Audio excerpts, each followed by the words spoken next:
वज़ीर आज़म शहबाज शरीफ ने कहा है कि इक़्तिदार संभाला तो सर मुंडाते ही ओले पड़े। इधर देखते हैं तो कर्जा, उधर देखते हैं तो कर्जा। साबिक हुकूमत मईशत को तबाही के दहाने पर छोड़कर IMF ने नाक से लकीरें निकलवा दी। किसी दोस्त मुल्क के पास भी जाएं तो वो कहते हैं मांगने आए हैं। वो इस्लामाबाद में तकरीब से खिताब कर रहे थे।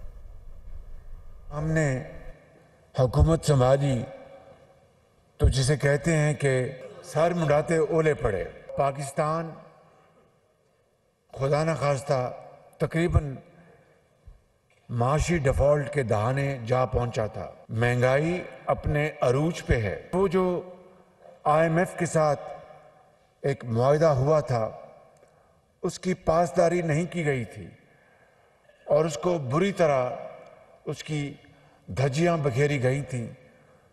तो IMF ने हमें आड़े हाथों लिया और नाक से लकीरें निकलवाई। वो शराइत जो पिछली हुकूमत ने तय की थी न सिर्फ उनको बल्कि उन शराइत को ऑटो पे लगाया। ज़रूर मुल्क में एक ऐसा वक्त आया कि नज़रिया ज़रूरत भी यहाँ पर दरियाफ्त किया गया। इधर देखते हैं तो कर्जा, इधर देखते हैं तो कर्जा, उधर देखते हैं कर्जा, पीछे देखते हैं कर्जा। आज हम किसी दोस्त मुल्क में जाते हैं तो वो कहते हैं ये आए हैं मांगने के लिए। टेलीफोन किसी को करते हैं तो वो समझते हैं ये मांगेंगे हमसे।